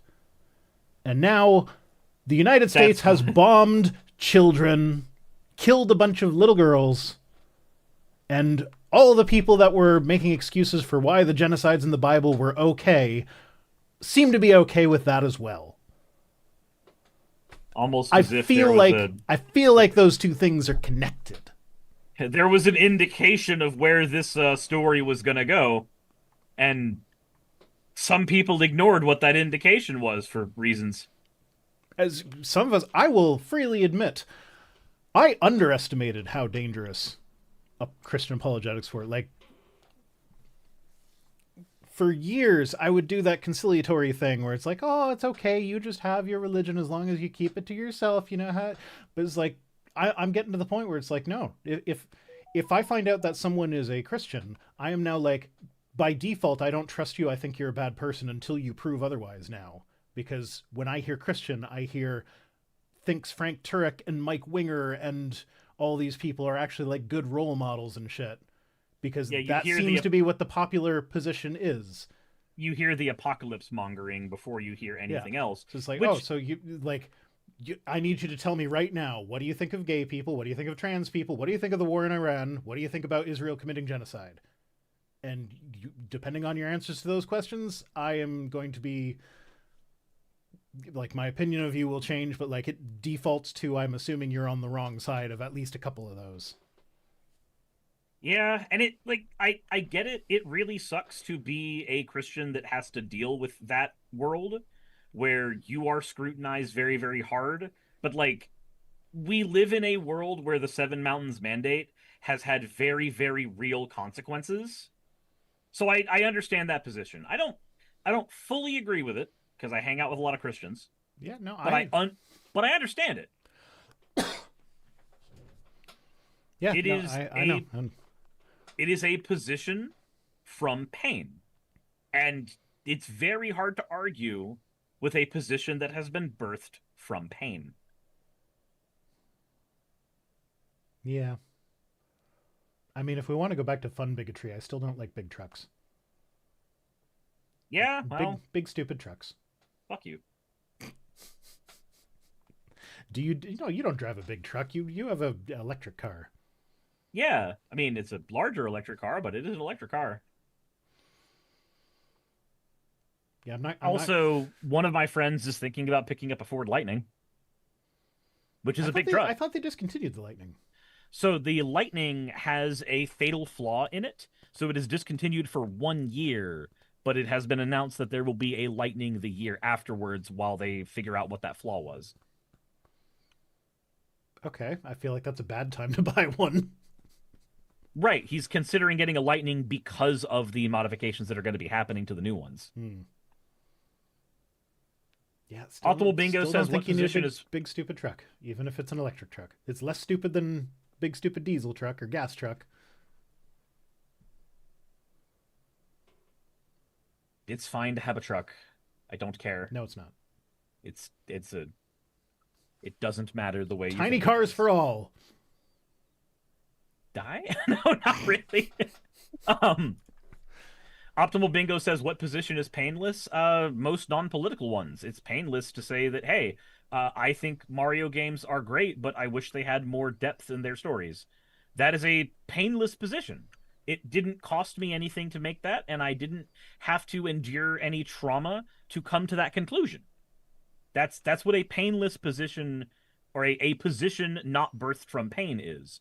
It is a position that I did not have to suffer anything to come to the conclusion of. The Seven Mountains Mandate position, where Rhino's concerned, that is a position from pain. It is a position that was formed by watching a group of maniacs try to megalomaniacal their way through the fucking world. That is a position built from pain. And positions built from pain are way harder to deal with. I actually like tiny trucks. You know, tiny trucks are better at doing things that trucks are supposed to do than the big stupid trucks. That's why the big stupid trucks are big and stupid. It's like what you really need if you drive a big stupid truck is a minivan. But if you need something that can actually like haul shit, you get a tiny truck. Because the big stupid trucks, their engines aren't all that much stronger than the tiny ones. But it's also got that big stupid truck that it's got to haul around, so it can haul less shit. So tiny trucks are where it's at. Optimal Vigo says, what's the most painful position? Probably reverse cowboy, or probably reverse missionary. What's the difference between reverse cowboy and reverse missionary? It's the same thing. Okay. Well, I'm okay. I had to learn what reverse missionary was a couple of nights ago, and I'm still traumatized. Why would having fun be traumatizing? That's not what reverse missionary is. That is a, oh shit, I just broke my dick position. No. Well, it depends whether you're topping or bottoming. I mean, if you're the top, then you'd be the one with the dick in that situation because that's how Fennec, you don't get to say, works. oh no, after asking the question. You know us too well for that. Oh no. This is on you. Just get a Cybertruck. So my thinking of big stupid truck is in a different category than when I see a Cybertruck. When I see a Cybertruck, I don't get the same like, oh, that's a big stupid truck. I get that like that's just a big stupid person.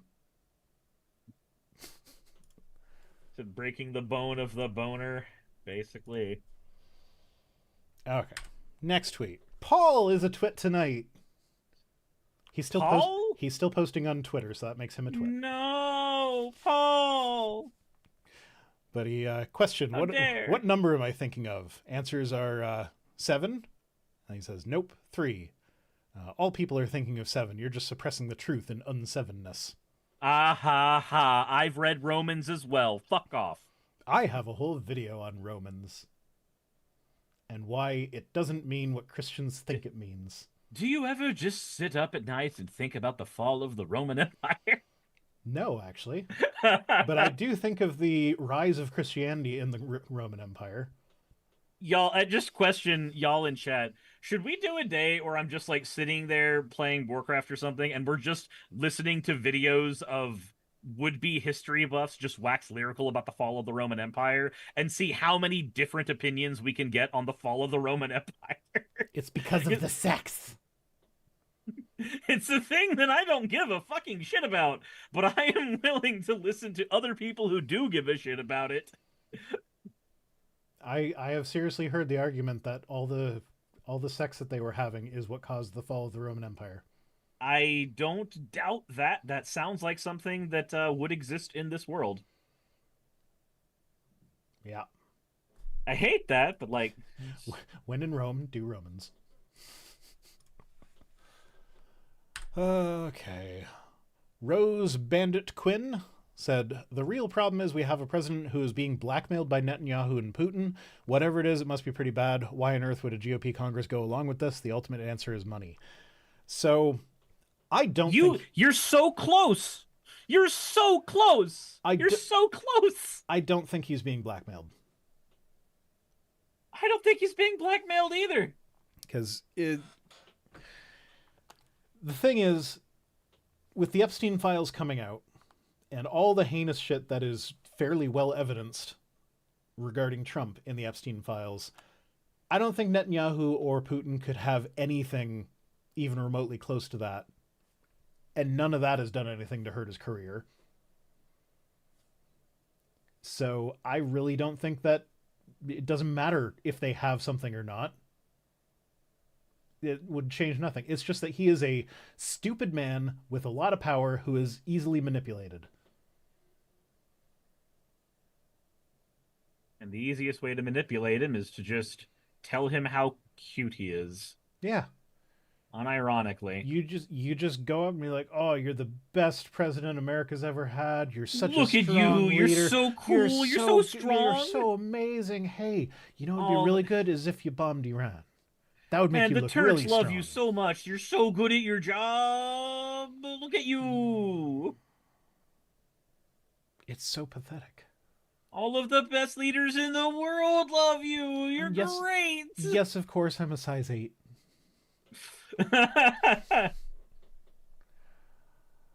Oh. That's the last one. We done. Yay. Is it cool? Can we then go over which monarchy is the most inbred? Yeah, all of them. And people They're who all support they're all monarchies related are to each weird. other, so yes. Yeah, I feel like there's been is, too many monarchies. Staff is sending videos. Thank you. Hank? No, it's okay. This is one of those things where don't maximize to this window. It's a Trump Muppet. Oh, this! Thank you for visiting India, President Trump. It's great to be in a place where the people really get me. We have much in common. Are you thinking what I'm thinking? I am. Hit it, Rajiv. Okay, I'm not playing music. I fucking love this video. It's great. Someone redeemed a hydrate, but I'm not sure. Oh, there it is. Water bottle fell over.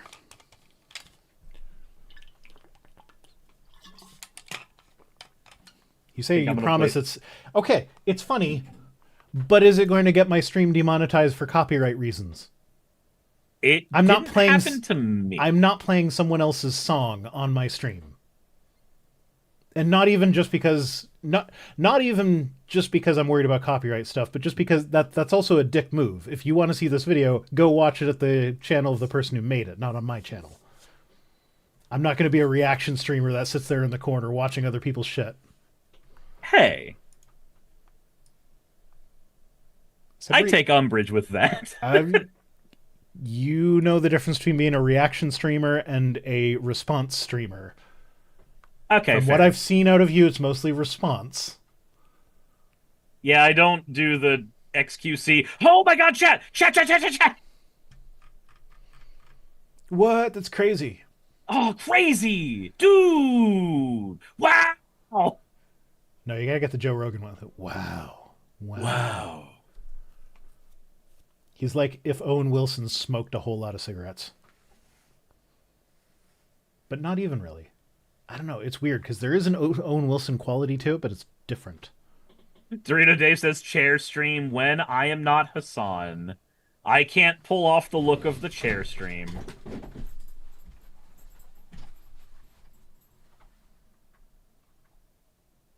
Man, I forget. There it is. There it is. There's the chair stream.